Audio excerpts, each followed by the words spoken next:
Kakapiranggot na manok, hindi alam kung ano ang lulutuin. Ganito naman ang subukan mo para wagas pa rin ang kain. Meron akong konting chicken breast dito. Wala ng buto pero may balat, sali na natin. Ganito kalalaki, okay na. Ito, nahiwa ko na lahat. Ilipat lang natin sa bowl. Titimplahan lang natin ng asin, paminta, konting magic sarap, lamasin, babawi tayo sa sauce mamaya. Dito sa part na to, kutob-kutob na lang, no? Lagyan natin ng harina at malamig na tubig. Haluin muna natin. Pag ganito yung itsura na hindi pa masyadong balot, dagdagan natin ng harina. Pag ganito na yung itsura, okay na to, tabi lang muna. Kawali, mantika, painitin agad natin to. Use oil lang guys. Okay na dayo na. Pag yan na, mainit na yung mantika, iprito na natin tong mga sili. Ito lang yung ulam natin guys. Props lang yung manok. Charot. Pwede kayo gumamit ng kahit anong sili ha. Pampakulay lang naman to. Pag ganito na crispy na, ulam na dis. Charot. Hanguin na natin. At dito na rin natin iprito ang mga manok.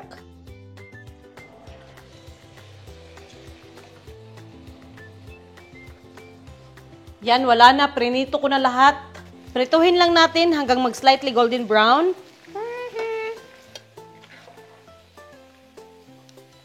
Pag ganyan na yung itsura, hanguin na dayon.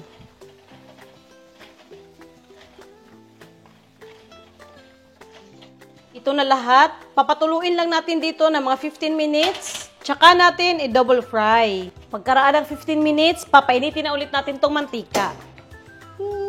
Dapat malakas yung apoy ha. Iprito na natin itong mga manok sa 1 minuto. Para makuha natin yung lutong na gusto natin. Pag ganyan hanguin na natin to.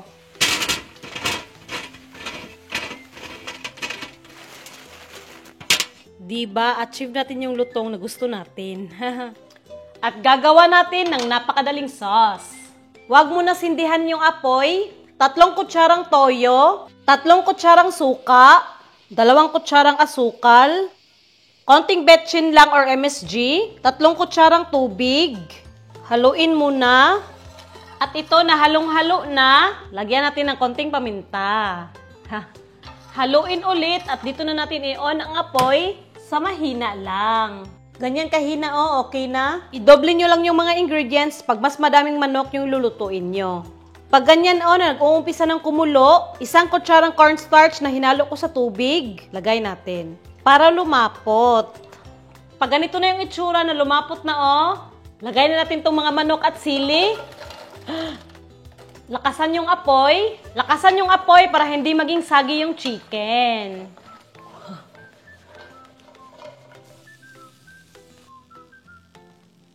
Tapos hanguin na natin bago ito masunog.